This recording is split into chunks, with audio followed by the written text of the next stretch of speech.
Hey, good evening, good evening. Welcome to the Let Your Words Count podcast, where we spend a little time, couple times a week, once a week, couple times a week, and we think about some words that are important to us, and we consider their meaning, and we talk a little bit about it, and we try to learn something, and maybe share some thoughts that might be inspiring. My name is Mike. I'm here with my brothers Gary and Ethan. Hey. Oh, yeah. So today's word, we are going to be talking about worth. Worth. So we're going to start off with the definition. We're going to go into the history of the word, and then we're just going to share ideas. Please feel free to respond to us and interact with us in the comments. And Gary, you want to take it from there? Sure will. Let me go to the definition of worth. Worth refers to the value or merit of someone or something, whether material, personal, emotional, or moral. Definition one more time. Worth refers to the value or merit of someone or something, whether material, personal, emotional, or moral. And Ethan, if you want to jump into the word origin for us, I'm always doing that. Sure. So, good evening, everyone. The etymology for worth, the origin from Old English "werb," meaning worthy, honorable, valuable, and Proto-Germanic "worthus," related to value and estimation. The word has long carried economic and moral connotations. Economic and moral. Wow, that's quite a range. It's full. Connotations all the way from economic to moral.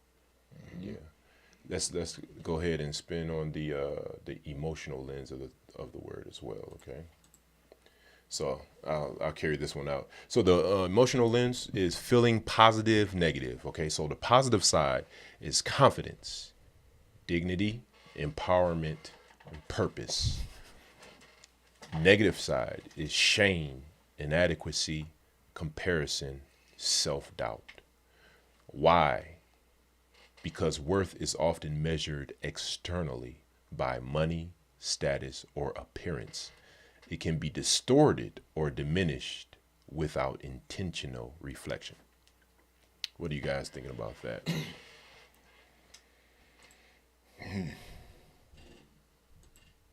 That's deep. What do we think about that, Gary? It's deep, man. I think it's interesting. This is when we talk about worth, and as with almost all things, I'm finding. I think I came into before we started doing this podcast thinking that some words were just positive and some are negative, and finding how many of them can really go a different way depending on your context has been kind of fascinating. So worth, you would think, when it applies to someone's personal value or self-value, right, that it'd be all positive.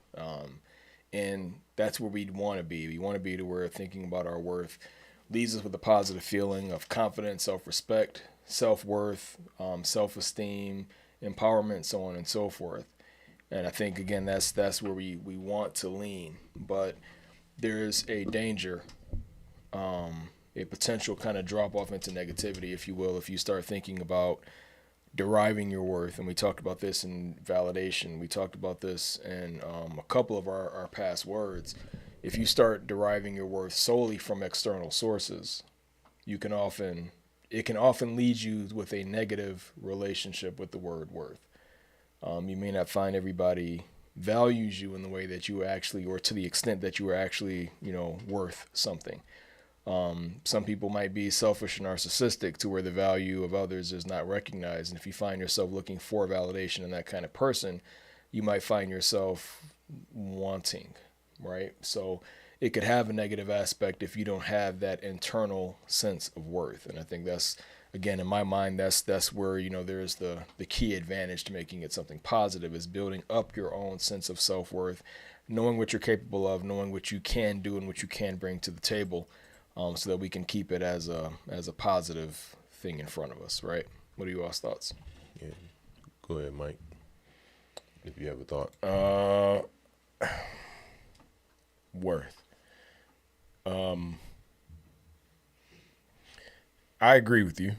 I think that whatever word we're trying to approach, the goal is obviously to uplift and things like that. I mean, worth has so many different Absolutely. meanings or ways you can approach it. Even just within the emotional lens, mentioned, it spans all the way from economic worth in terms of how much you might pay or how much something may cost, all the way to, like you're talking about, a person's individual self-worth. It can also, be, it can also address, the worth that you put on another person or a feeling or any level of value. I mean, there's so many ways that it can go. So I'm to be honest with you, I don't really have a direction that I'm particularly locking in on just yet. I'm just kind of thinking about, number one, how wildly broad that word really can be. So yeah, I don't really have much to add that's just fine. at this moment. Yeah. No, I think as we go on, it's going to trigger something. Because if you think about the etymology itself, it actually, going back to what Gary was saying, is really what caught my attention. Well, let me finish my thought. What Gary was talking about is spot on, right? But what caught my attention was the etymology coming from a Proto-Germanic standpoint, meaning estimation and the value, right? I thought that was very interesting, right? Because when we look at homes, when you look at homes, a lot of times when you purchase a home, you want to see if the cost that you're putting into it is worth it, right?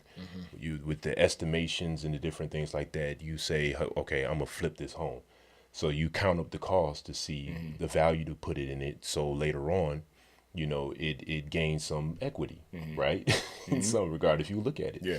So in a real world sense, so to speak, what you want to do is find a way that this house is worth the effort that you put into it, right? You see the value in it. You see the potential. G was just talking about potential a couple of hours ago when we were talking about the potential. When you look at us as human beings, if from my understanding and my belief mechanism, God has created us in his image. That's worth right there. And when I look at that, that means something in its value. So when you look at that house, which I look at myself as a house too, I'm investing in this thing. You know what I'm saying? You're going to take care of it. You because you mean something. I don't want to look at it from a negative standpoint, but like what Gary's saying, that you can't help by it being manipulated, right, in some type of way to devalue or something, some force out there want to devalue the mechanism of worth that is already inherent in us. So I'm gonna start right there for the time being. Go ahead, bro. And that's where I think we have to, exercise some caution, is because when we look at, again, a person that doesn't have their own internal intrinsic sense of value, you look at, okay, where are the other places people derive their own value from? And as we mentioned, right, value, a broad term, it can apply to your own personal sense of self-worth.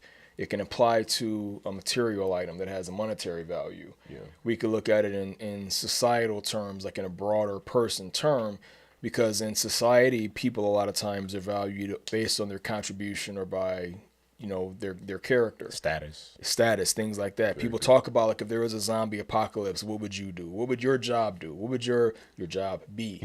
Right? So somebody's going to be, going to fetch the water. Somebody's going to farm. Somebody's going to have security. So finding a purpose and a place in society can be a thing somebody draws their sense of value from. So you have to be careful, if you fall into that mentality of letting society dictate your worth or establish a sense of worth for you, but that society maybe doesn't find you contributing to the things that they find meaningful, that can, work against the person. And I think there's also a very important aspect if we talk about, like, even in ancient civilizations, right? Like you said, worth was derived from one's social status, their wealth, or their lineage. If you didn't come from the right family, you weren't considered a valuable person. If you didn't have a name, a title associated with yourself, a lot of land, servants, the biggest money bag, whatever the case is, people base their worth on a lot of tangible material things. And the outcome of that, right, the after effect, so to speak, was that we only found the upper echelon of people to be valuable, and you viewed everybody else as peasants and of less worth. And that's not the case. So I think that there's even something to explore there in terms of maybe when did society start to break with this idea of value only being associated with your family line, your societal status, your wealth, and when do we start to find and realize every person had value? Because if we're looking at very well knowing that not every person out there finds value in themselves, let's kind of start to look at when did that start to change and value started to be understood as something that was more broad reaching and not just limited to wealth and status, right? Very good. Still thinking I don't know if everybody does think that way. I'm saying like that was the common way back in the day. I think that was kind of like the majority, right? But I think we've started to branch away from that, whereas we can assign value to somebody that's not of high social status, wealth, lineage, whatever, doesn't have a title of a duke or a duchess kind of thing. I think in modern times we've started to move away from that system, but I think it's a good question to kind of start to ask when did that start to happen? But I agree with you. I don't think that's the basis anymore. I think it used to be, and I think that contributed to broader society placing less value on themselves. Well, there's an interesting thought because I think there's classes at every level. Like even if you have like the nobles, the nobility level and whatnot, but then when you get into like the peasant, from that, if we want to talk from that age, right, we can still bring it to it's actually no different than what we find today. But at every level, there is a class system in some type of way where you're going to find people that you can be straight up degenerate, right? And still there's going to be a value finding there of worth, right? For instance, if you're locked up in cell block 4 or whatnot, they're going to have their own classes in jail. Absolutely. And there's a worth or I guess class system or whatever you want to call it or whatnot. Sure. I just wanted to add that to that. No, point, that's good. You know that's what good. I'm saying? Yep. And I think that adds to the discussion, because I think that if we look at when do we start to move away from a bloodline, an inherent sense of worth tied to a bloodline, status, position, I think it's when the world as a whole started to kind of migrate away from monarchies into more democratic systems of government. Right? Now, I think that allowed for a change in a broader scope to who had worth, because then you could have somebody who was from your neighborhood, from your community, who could be elected to a position of power or to an office. But as you said, in time, that's still kind of waned away, because now you might have somebody that can be elected, to a position of power from your own community. But then that position of power that they've been elected to has just become the new monarch class. It's become the new social status class of people, like you said. And now, yes, this person came from nothing or came from where I was and achieved something, right? But you're still kind of placing value on the office that person achieved and not necessarily on the person that rose to that place, right? Saying that somebody, even in that phrase, you came from nothing, right?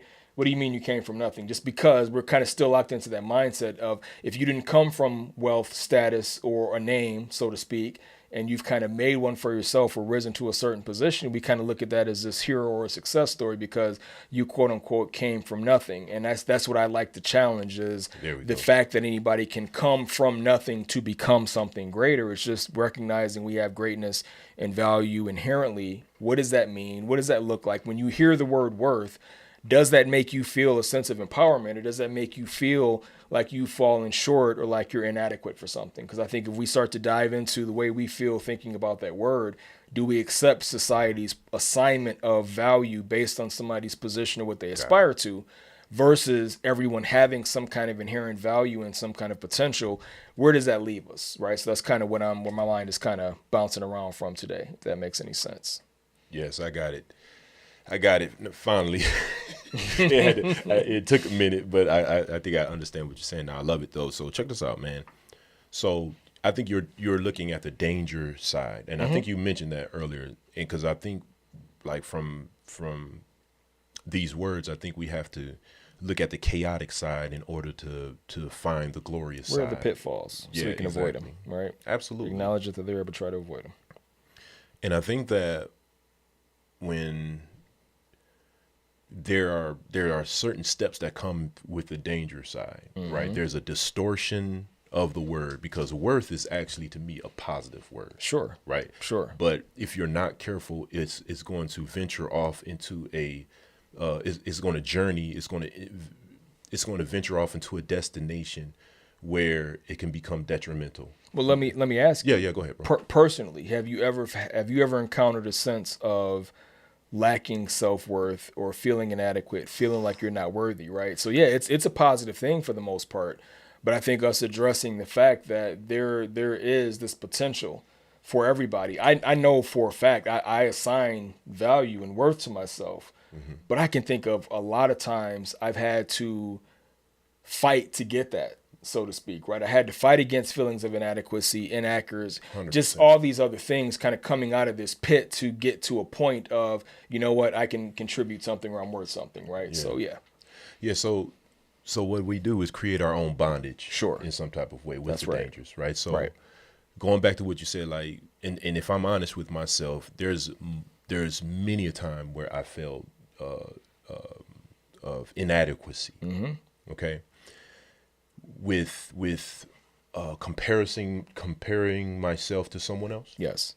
which is foolish, Right. right? But you can't help by the external outlook of things of how you feel internally, and that's something that has to be checked. Say that one more time. You can. So externally, the external things that outside of you being received within, and you have to process that in order for you not to judge yourself, so to speak, and devalue yourself based off of someone else's status. Kind of like, now I don't want to say kind of like, but I think I'm going a little bit too far.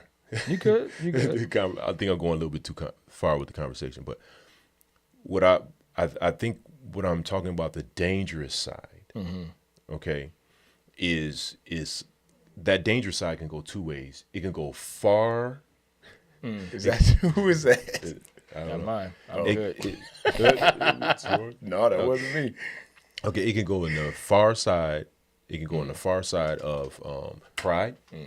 All right, and it can go into the other side of devaluing yourself. You know, I love it. But both of those can become a form of bondage in its own right, right? If you're not careful. So there's this balance that we have to find with worth, you see, and that's kind of like how I look at it. This is a very good and important conversation to have, because to me, I look at social media can be a vehicle that can cause both results, so to speak, of potential pride, and we already know it is pride, right? But a potential pride and a potential destruction of oneself, right? Just think about someone commenting on someone's hard-earned video or a song they put out, right? This person is cracking, their voice is cracking, they're trying to put out a song, right? They're trying to put out a song, but their voice is cracking and everything, right? And then the comments Idol outtakes. You Go ahead. say, right. American Idol outtakes. Yeah. Yep. And then the comments come. Now, this person within themselves, they saw value at one point, but because of the comments, it's destructive, right, to them. So it's just a thought. And I'm gonna leave it right there and leave somebody else to talk about it. You know. So my thought is, I think all of this is going to have to be based on how we would define worth.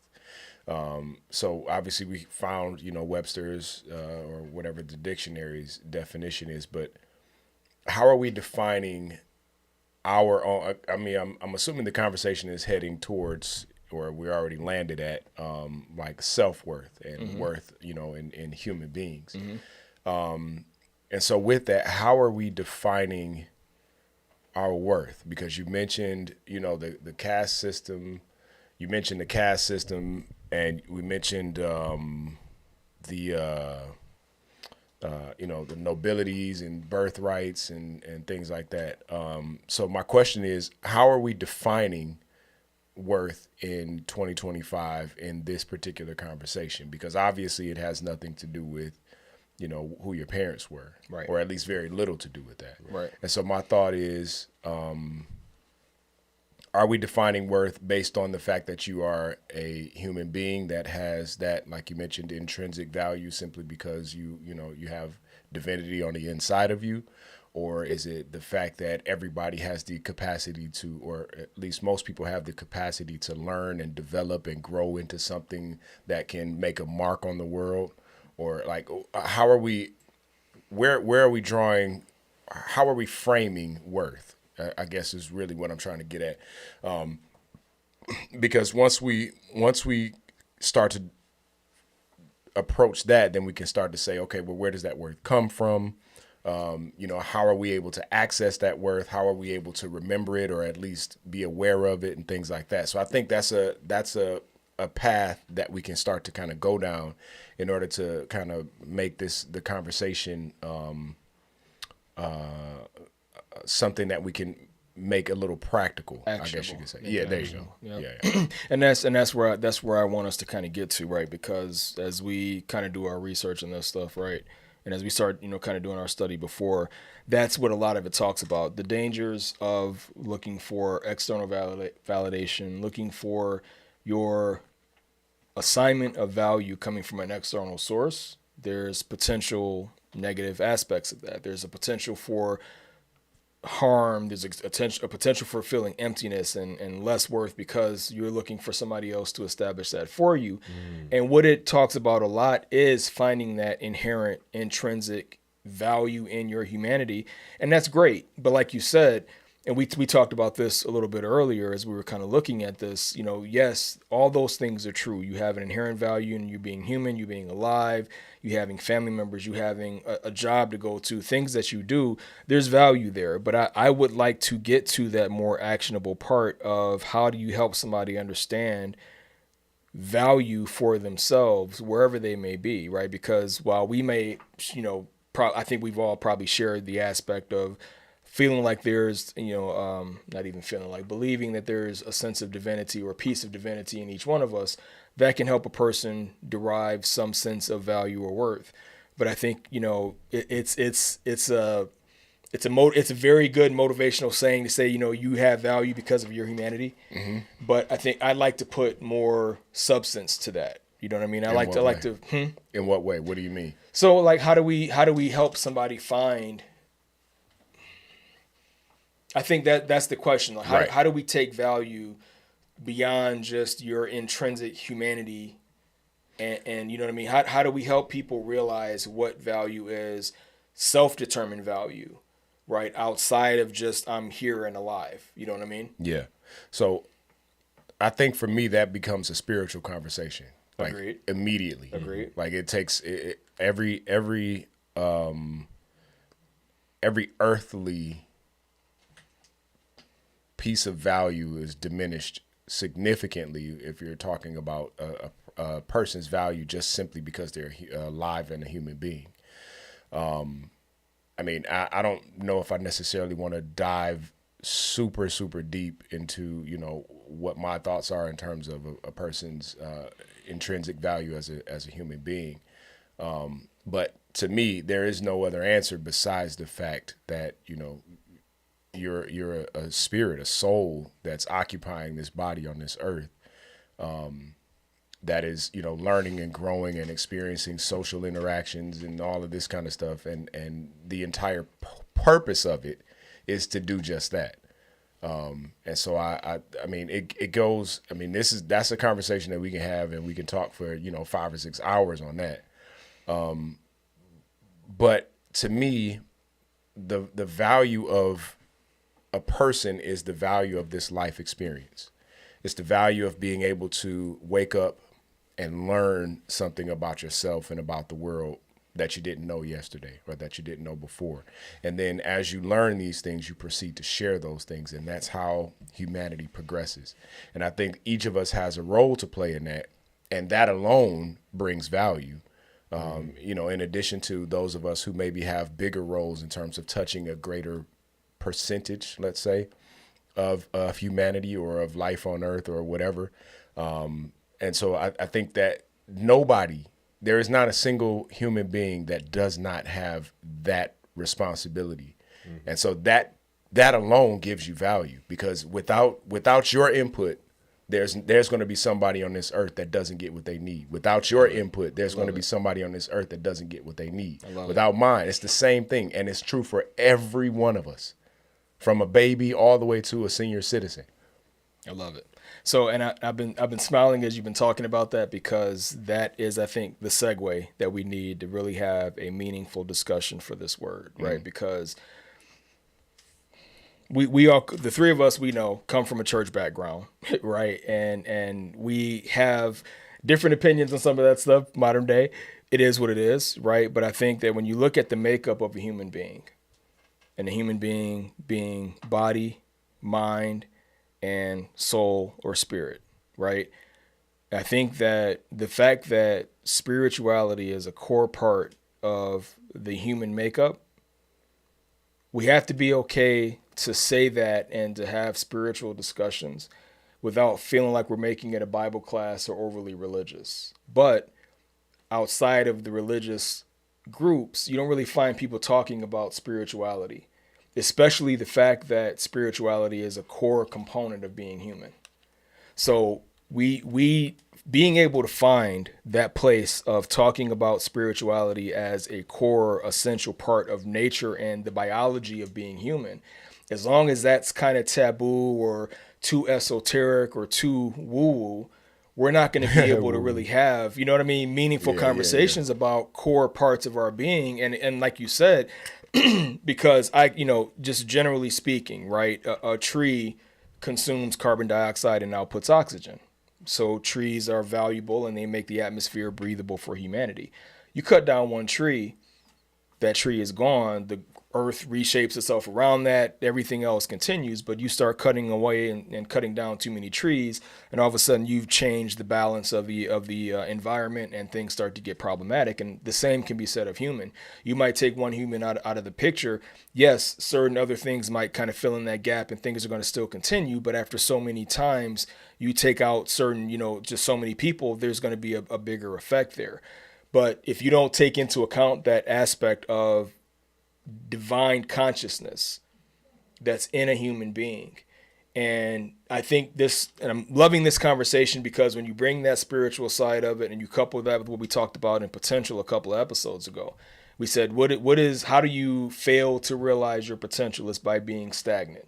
Mm-hmm. Potential energy is energy that's stored up, waiting for or until an object moves and makes that energy converted into something else. The only way you have unrealized potential is by standing still and doing nothing.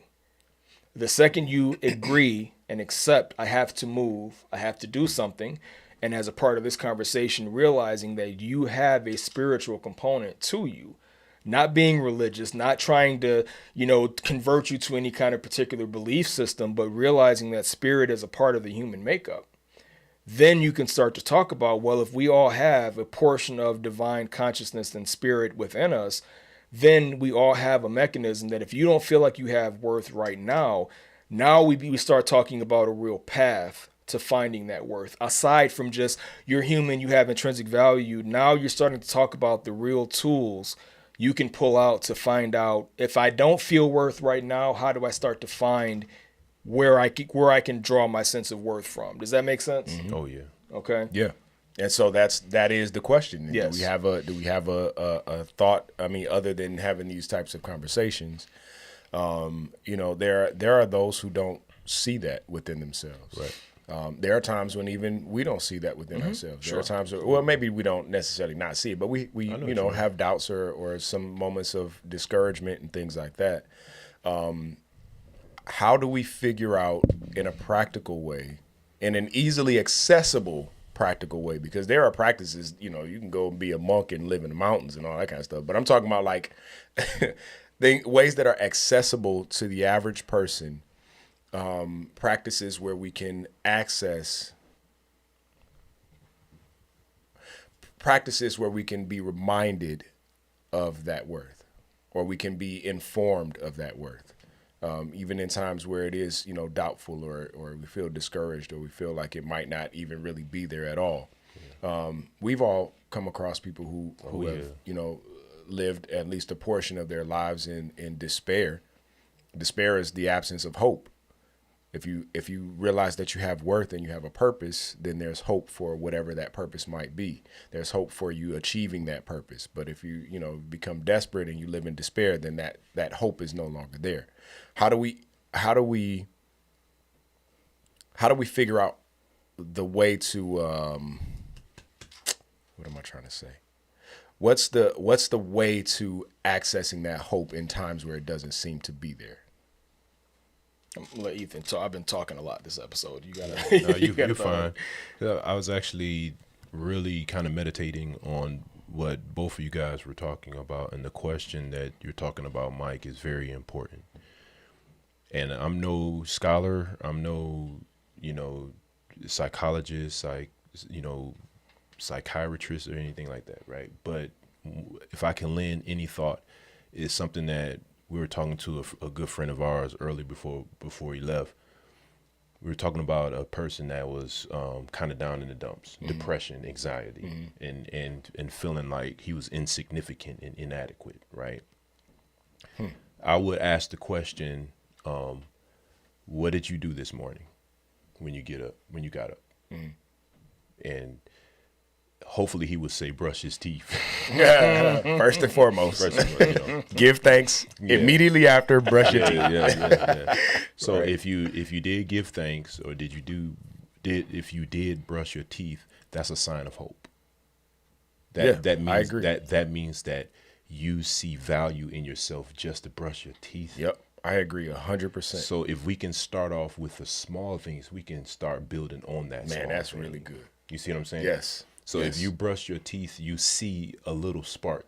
The scripture talks about this in, I can't remember where it was, Isaiah, but it said that a smoking flask he will not quench, right? And a bruised reed he will not break. That bruised reed, what would you do with that bruised reed? You will bind it. You will wrap it up. Yep. So it can regenerate. Okay. Now break that down outside of the King James Version for anybody that might be listening. So, no, spot on. So what he's basically saying, that if it's still potential of life there, give it life. That's what we have. That's it. We could dismiss after that. That's what we do. Well, go ahead, brother. Man, that is perfect. If there's still the potential for life, then give it life. Yeah. Man. Yeah. That's good.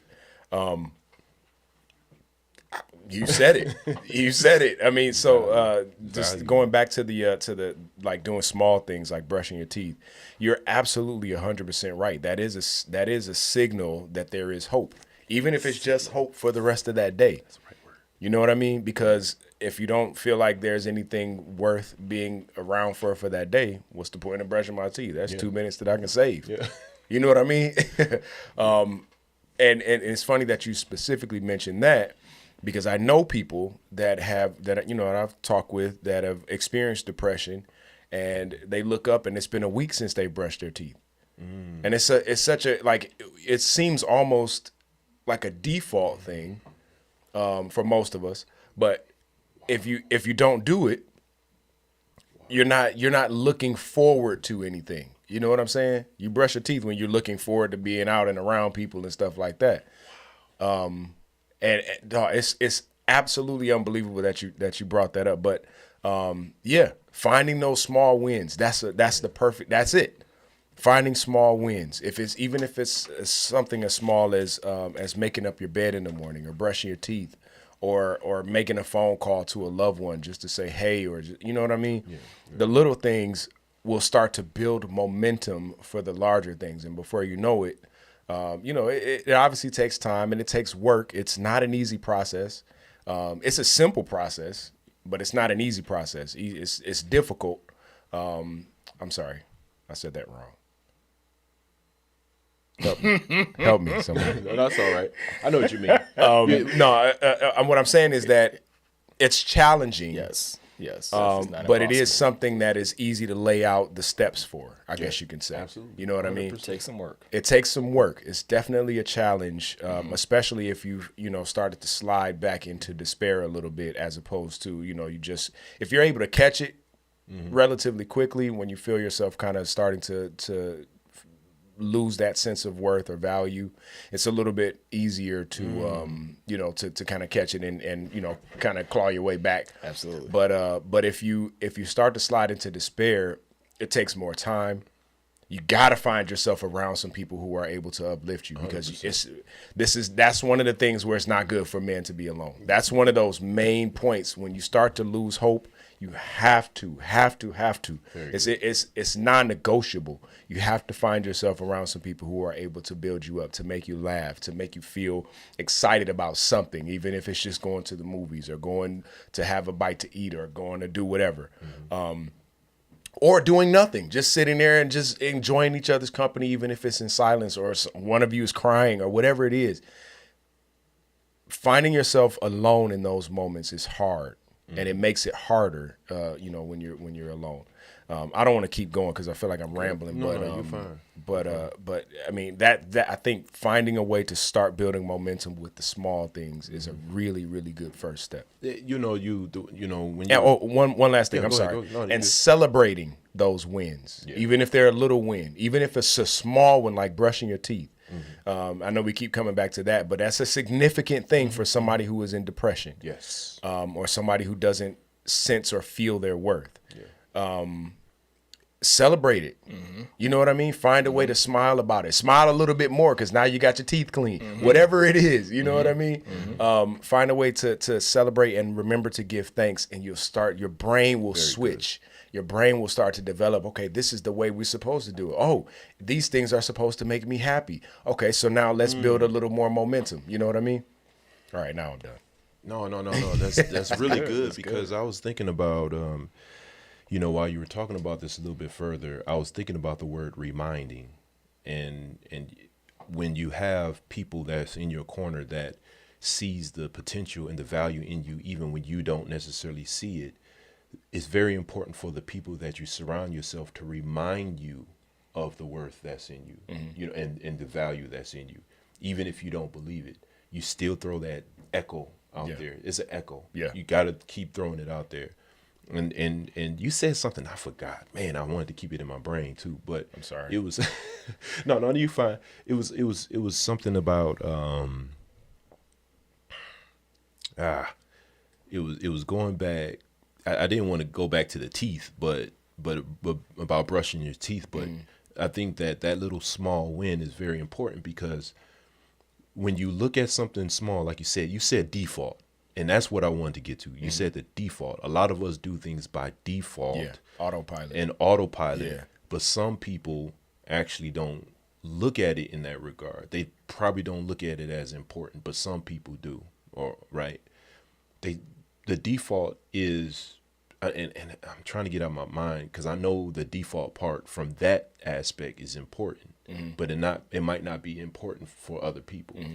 But when you take something like brushing your teeth, and hopefully this makes sense, when you take something like brushing your teeth, it's not only for you, but it's for others as well. And I'm bringing up hygiene because if you care about how that response will be, if your breath doesn't smell presentable, you see what I'm saying? You're harming other people. I was trying to hold it in. You're a danger to yourself and others. I love it. Yeah, go ahead. I agree. But I also think it has to start within yourself, though. I think it has to start with, I'm worth being clean. I'm worth smelling good, because when you look good, you feel good, you smell good. All of those things are tied in together. You know, you build up your own worth when you dress nice. It's not for anybody else necessarily. I mean, other people can appreciate it just like they can appreciate fresh breath versus rancid breath.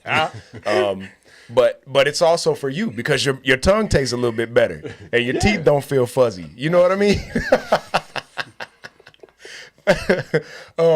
But it's a more pleasant experience for you, and it starts to brighten you even in ways where you don't necessarily realize it. You know. So check this out. You know, I read this book. This book is called The Power. I think it was The Power of Habit, and it's one of Charles Duhigg's books. Very, very good book. And he talked about the marketing of Pepsodent. Okay. Pepsodent, at that time, they had a marketing strategy with brushing teeth, right, with their toothpaste. And they were saying that normally the tingling sensation doesn't mean anything, but Pepsodent in their marketing strategy put the tingling sensation in there to market that you're going to feel great after you brush your teeth. To me, that is the type of sensation that we should share with others. Even though that there might be, I hate to say a marketing strategy or whatever the case may be, but you do whatever it takes to build that person up and get them out of the pit. You know what I'm saying? The tingling sensation is something that you shared with them so they can feel an exuberance, enlightenment, and feel that they've done something. You know what I'm saying? Yeah, Right. there's a point there that I think is really important to kind of expound upon a little bit. Those of us who are able to do so, it's really, really, really important, and it's actually pretty easy to make people feel good whenever you can. I like that, man. Find a way to make people smile, even if it's a clerk at a gas station, or if it's somebody that you're sharing an elevator ride with, or whatever it is. It doesn't have to be something where you get all in their face and, put on a song and dance, but paying somebody a brief general compliment, or just, sharing a short conversation about their kids or their weekend or anything like that, making somebody feel like other people, first of all, notice that they exist, which is a big deal, because a lot of people, I don't know if it's a lot of people, but there are people who feel like nobody ever notices them or sees them. People interact with them and pass right by and act like they're just a transactional type of machine and things like that. You know what I mean? I'm so glad you brought up this point, because working in the plants, I worked in the offices. I was an engineer that had to go out to the floor all the time to work out the processes, right? And one of my managers told me this a long time ago. He said, when you go and interview a worker, build a relationship. Yeah, absolutely. Build a relationship with them. And he said, ask them how they're doing today. Ask them about their children. Yeah. Ask them about the small things. Yes. And then when you come back, you remind them and say, by the way, how's Bill doing? Or Billy doing? Yeah. That would bring a life to them. You see what I'm saying? Because a lot of times workers that are on plant floors and different things like that, they're doing grunt work. The same grunt work, and it's repetitious and different things like that. And they don't feel important. Yeah. But they actually, that little small sprocket that they're putting on that machine is actually going into something big. Yeah. And they're human beings. Absolutely. They're human beings. Yeah. I mean, it's so important to remember to see people because they're people. They're human beings. You know what I mean? So regardless of what your task is, regardless of how you make your money or whatever, you're a person. 100%, man. Every single one of us, I think about this sometime in traffic, and it's just probably one of my little quirks. But when I'm in traffic, obviously there are dozens, maybe hundreds of other cars and things. And sometimes my mind just drifts, and I think about the fact that I have my own life with my own challenges, my own friends, my own families, my own goals, dreams, aspirations, shortcomings, whatever. And so does every single other person around me. Every one of them. And when you remember that about people, the fact that each of us has a fully developed life, then you can be a little bit more, and I use this word all the time, you can be a little bit more gracious to people. You can make sure that you put a little more effort into seeing people, you know? A lot more effort in seeing people. You about to say something, G? Hey, man, I'm telling you, this is, to me, when you get to the I would say the roots, you know what I mean, to the ground roots of this thing, then you can build it properly, right? And I think the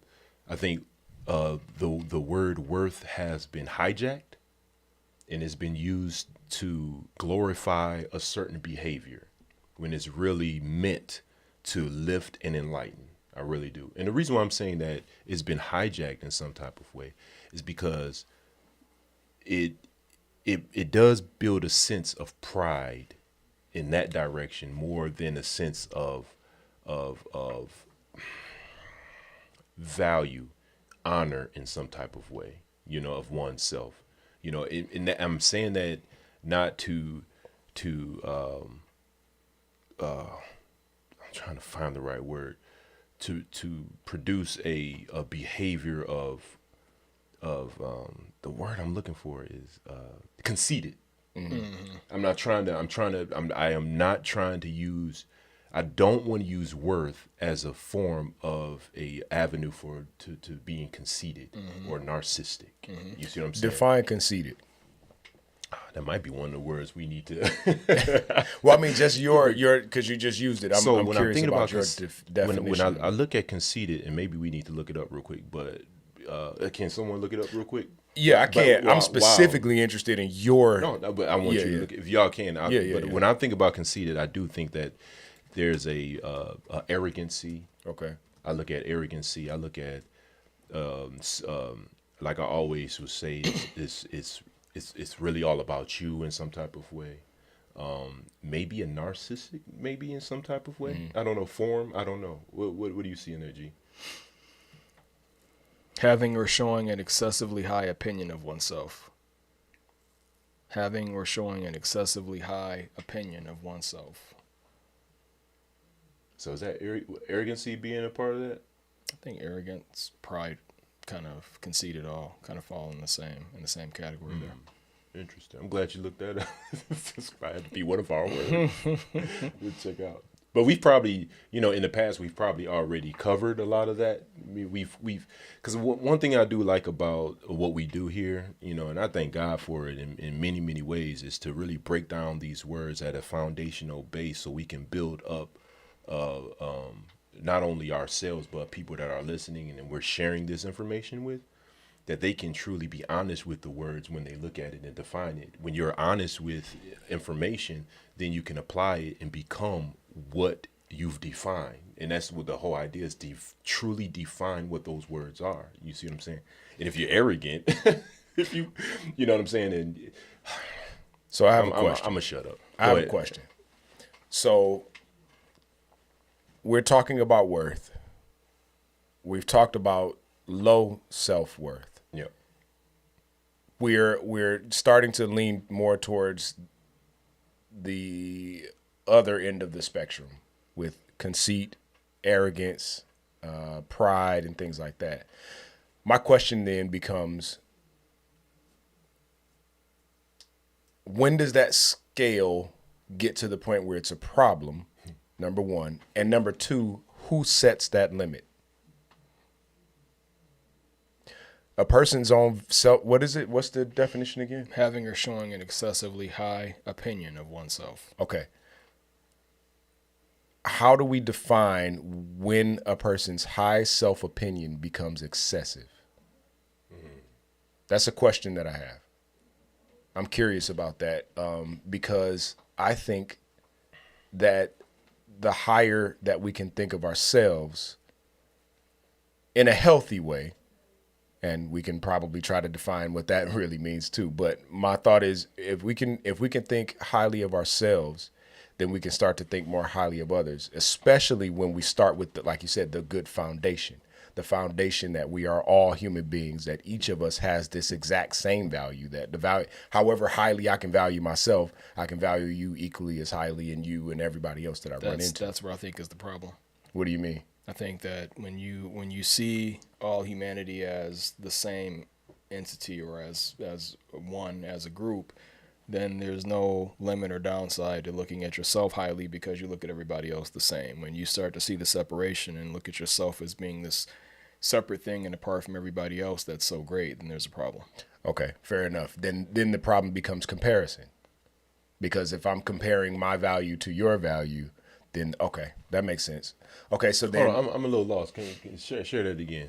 I think that if you look at yourself as having high value because you have divine consciousness in you and recognize every other human has the same thing, we're all of the same value. Having a high opinion of yourself is having a high opinion of everybody else around you too. When you start to look at yourself as separate and apart from, or higher than, okay, then your high opinion of yourself becomes a problem. If Gotcha. if you're holding all of humanity on that same high opinion plane together, then there's no harm. But when you start thinking again, you compare to somebody else, you higher than somebody you really else. don't like that microphone. I do not. I don't like this Keep stand. punching it. I know, right? Right. Or thinking of you as apart from everybody else, then that's when it becomes problematic. And Mike, what you're saying is there should be some type of balance, right? Or when do you find the? Yeah, go ahead. So I'm actually pretty much agreeing with Gary's assessment of it. Okay. I think that's a really good way to put it, because I think that the only way to do it is to think of ourselves as highly as we can, and to also think of our neighbor just as highly. You know what I mean? Because I place high value on myself, and I place high value on you, and that's what I just mentioned a few minutes ago about seeing people as people. Yeah. No matter what they do. Like there are people at my job that are there to literally. I can't say that. I'm literally branded right now. I can't do that. We'll talk about that next time. Remind me. But no, seriously though, there are people who are not as. There are people at my job who are extremely high earners, 7-figure earners, and then there are people at my job who don't do as much in terms of income. Okay, that's a safe way to put it. There are those in that lower income bracket that I notice are ignored. People walk past them, they don't speak to them. They provide services, they don't get a thanks. And so my goal, and this is not for any sort of congratulations or a pat on the back, but I see them as people and I treat them that way. And I speak to them. I know some of them by name because it makes sense to me, because I consider myself to be a high value. What's that guy? What's that dude? The high value man? That's not what I'm talking about, by the way. I consider myself as a human being to have intrinsic value in this earth. And I think that every other human being has that same intrinsic value, regardless of how you make your money or how much money you make, regardless of where you live or how you live, regardless of who you were born to or where you were born. I think that each of us has that exact same value, regardless of that, because we have a role to play. Each of us does. Okay.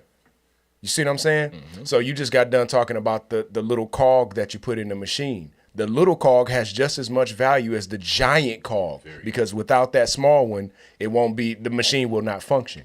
And so each of us has a role, and each of us is just as valuable as the next, because if you take out that one critical piece or another critical piece or a small piece or a big piece, then the thing falls apart. And that's exactly how the human network is created. Beautiful. We take out one of us, there's something that's going to be off in another place. Period. It's just the way that it works. And so when we uplift one another, or we view each other with that level of value, then we're able to kind of, treat people the right way, I guess you could say. I know that sounds basic, but it is what it is. No, it is good. I think that's how we should treat each other. I got a question. So where does humility come into play in this value discussion? Define humility.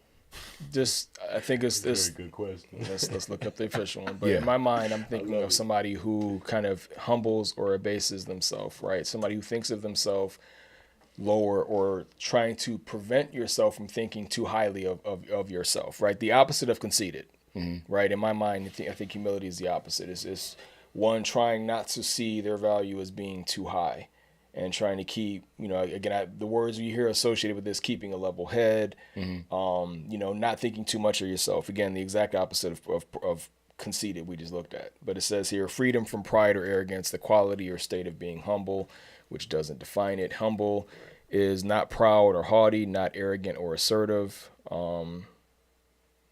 This spirit of deference or submission, I don't think that's the right thing. But anyway, that's what it shows. I think that that's the other side of the coin, to what we just defined as conceit, and the way that we defined the quote unquote acceptable definition or practice or mindset. There we go. That's the word I'm looking for. Sorry, it took a minute.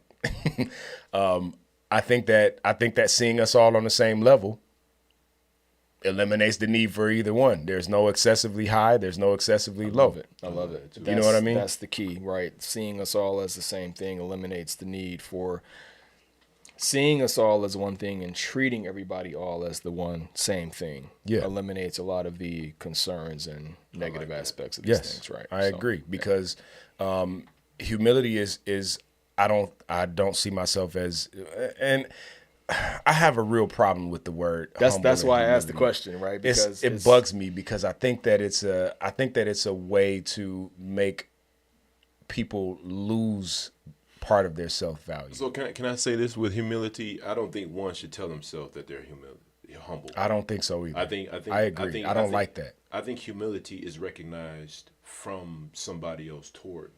It's a comparison. There you go. Yeah. Yeah. It says something about the spirit of deference. Why? You know what I mean? Why? What for? What purpose would that serve? There is abundance. There's abundance. There's no limit. There's no lack, which means that I don't have to defer to you. I can have it, and so can you. See what I'm saying? If we're all on the same plane. So I think I think your concern, and correct me if I'm wrong, I think your concern is certain ways of thinking can create limitations. Okay. Like, I think that's what you're saying, right? Yes. Okay. That's exactly what I'm saying. The limitations is that you actually will not even utilize the potential within if you operate in words and defining things that prevent. I feel like I'm talking in circles, but I see what you're saying. Go ahead. Yeah, and I happen to think about the world in a way that sees it as a place of abundance. I think that this life is not something that comes with limits. The only limits that we have are the limits that we set for ourselves. Very good. There is no ceiling. There is no spoon. There is none. There is none. It doesn't exist. It only exists in our minds. And this is kind of taking it into a different place. But I don't think that we need to defer, because there's enough for all of us. There really is. Yeah, I agree. There's enough love. There's enough freedom. There's enough fresh air. There's enough grass and water. There's enough money. There's enough homes. There's enough space to live and place those homes. There's enough for all of us. What's the purpose of deference, except for to place some sort of false sense of I'm less than, or I don't have to, or you know what I'm saying? Yeah. To me, I don't know, man. I don't really want to go into where I think the roots of it are, not on this particular conversation, but man, I definitely would rather, if I'm going to make an error, I would rather err on the side of the other side of that coin. Yeah. You know what I mean? Especially because, like I said, when you start to treat other people as if we all can have it, then where does the problem come in? I think, Mike, you're speaking at a high level here, right? And I think it's worth mentioning that it's definitely a high level. When you're dealing with the constructs and the programming that's in the world today, you said it. It is made to keep us at a level of slavery, bondage, and anxiety and depression. Yeah. It's made for that. Yes, right? it's made to make us Yeah. think Yeah, as go if ahead. there are limits to what we can do, who we can be, what we can achieve, where we can go. You know what I'm saying? When in reality, those limits don't exist. We just got done talking a few minutes ago about somebody that beat the odds of coming from quote unquote nothing and becoming this or that in the world. If there were limits, that person couldn't do that. Very good. It just wouldn't be. It just wouldn't be possible. There are no limits. You know what happened to that person? They realized that there was no limit, and they found a way to get there. You see what I'm saying? Find a way. They realized that there was no limit. One of my prayers is to experience life abundantly. Yeah. Because we it. can. That's it. We can. That's awesome.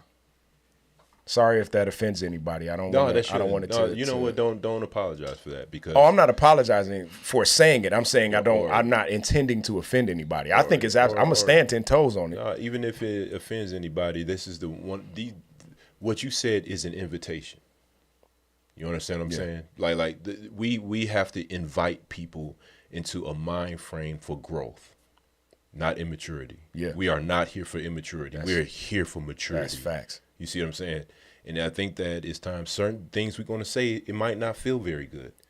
Some things that you guys tell me don't feel good all the time. Yeah, we're But meant guess to what? challenge one another. I receive it, Yeah. right? Because I know you don't mean harm to me. Yeah. And that's what we need to realize. There's some people, there's some groups, there's some entities want to do you harm. We are not here to do you harm. Yeah. I'm not here to do you harm. Yeah, That's right. And here's the more concerning, or even something that concerns me even more than people who are intentionally looking to harm me, because I can see those people a mile away. Yeah. The thing that really bugs me are people who intend good or think that they intend good and are so, you used the word a minute ago, programmed into a certain frame of thinking that by their intentions of doing good, they, start to diminish their own worth and by extension, your own worth or how they value you. You know what I mean? Man. I had somebody say to me, I'm trying to decide if I want to share this. I had somebody say to me, so y'all know I work a lot. My career is demanding. I'm building something and I love every minute of it, even when it gets hard. I had somebody say to me, nobody should have to work as much as you work. And they're right. Nobody has to work as much as I work unless you decide that you want to, do what I'm trying to do. But my thought is that person was trying to speak in a way where it was like, hey, why don't you consider not doing that? Because, I don't know if it's possible for you to reach the goals that you have. That's probably what was in their mind, and not in a mean way, or not in a just, it might be too much for you, or it might be too much. That's probably how I look at it. It could be like a concern about your mental health and well-being. That's too. what that's the way that I saw it too, Right. which is why it didn't make me upset. But I did realize that thought came from a place of limit. That thought came from a place of limitation. Guess what? I get more sleep than most people that I know, and I work more than most people that I know, and I make time to get to the gym. And I go outside and spend time in the sun. And I ride my bike. And I come hang out over here with y'all. And I go to the movies. And I go out to eat. I work a whole lot. But when you realize that there's enough to do it all, there's enough time to do it all. As long as you figure out how, that's really the problem, or the challenge is figuring out how. But when you realize that there's enough, then you can figure out a way to divvy it up so that it's enough. I love that, bro. That's awesome, man. And I think that,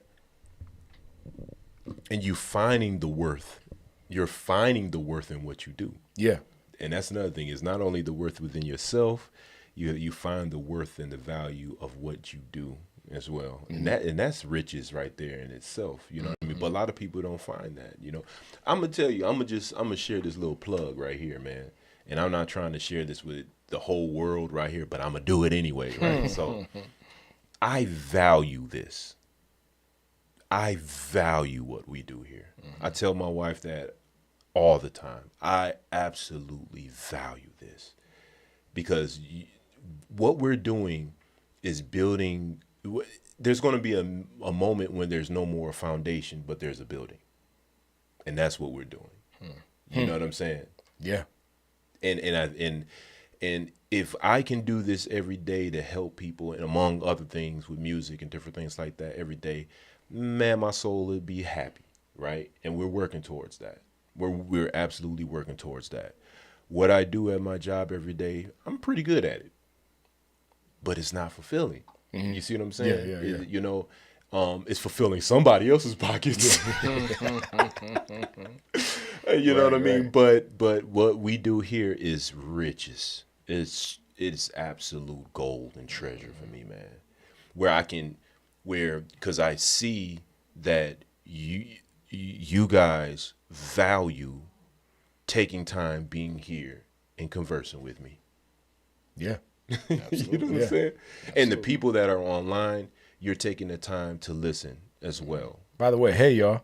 Hey everyone. Mike says hi. What up? Yeah. Gary says hi. Absolutely. Gary says hi. Hey, there's a note here from Maya. Hey Maya, how you doing? What's up, Maya? Y'all loyal. I love that. She says exactly. It was a point earlier. So, it was 20 minutes ago. 20 minutes ago. So if you say bad things about yourself, nobody will believe the good in you.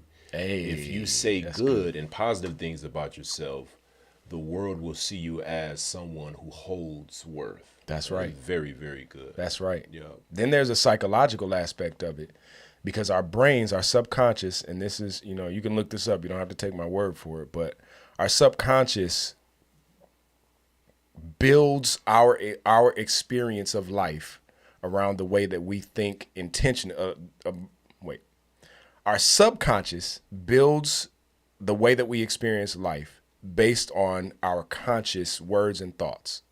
The way that we talk about ourselves, just like Maya so eloquently put, and the way that we think about ourselves is the way that we start to experience our world, because our subconscious is constantly sending ideas and thoughts and things like that to our conscious mind. So you never stop thinking. Even when you sleep, you're thinking. Right. And most of those thoughts are coming from your subconscious. But when you start to put some intention behind that and introduce some conscious thoughts, some conscious words that are uplifting, just like Maya mentioned, that are intentionally uplifting, then your whole experience starts to change. I could very easily fall into the mindset that says that nobody should have to work as hard as I do. Very easily. In fact, I thought that way. In fact, I thought that way at one point until I started to add some intentional thoughts and words behind what I'm doing, and to start to alter the way that my mind experiences it. The experience hasn't changed. Yeah. The only thing that changed is me. There is no spoon. The spoon don't bend. It's you. Watch The Matrix, y'all. Hey, check this out. There's another thought, right? That was 100%. That was 100%. And Tamara said this, Miss Mary H. She says, external validation is more sought after than internally to feel worthy. Yes. It's a slippery slope. So that's a very adding valuable or value actionables. And that's very good. So adding value actionables. This is good. So that's something we said earlier. She responded. Oh man, they really getting active, bro. We got to keep up with these. Look at all these comments. Fernando in the comments over Fernando, what's up, Fern Gully? Yeah, we got Miss Mary Ray. She also said this about. Oh, you missed one up here too, bro. Right. Oh no, you said. Yeah, we said that one right there. That's all good. Go ahead. His finger all in it. I know. I'm sorry. Put it up your eye. My bad. So you both define a proverb: "Let another praise you, and not your own mouth, out of your mouth, a stranger, and not." Tamara, did you write this right? She gonna get you for using her first name on the internet. Let another praise you, and not your own mouth, a stranger, and not your own lips. Proverbs 27:2. Yep.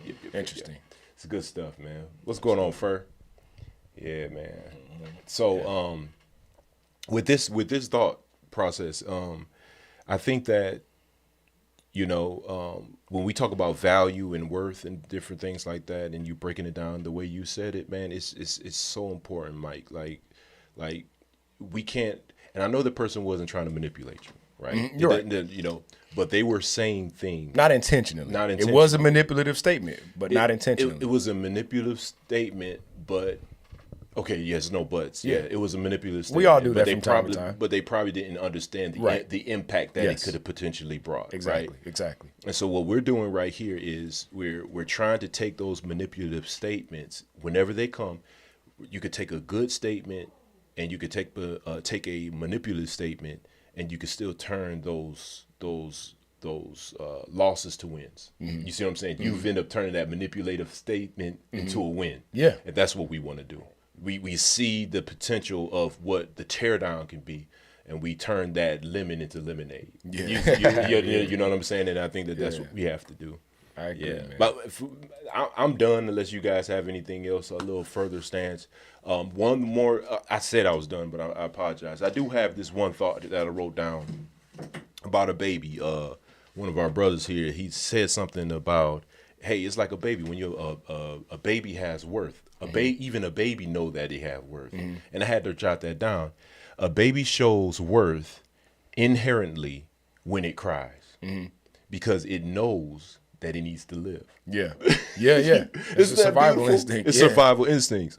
Though it does not understand its worth at the time, the desire for it to live is seeing value in his or herself. Yeah. That's beautiful, man.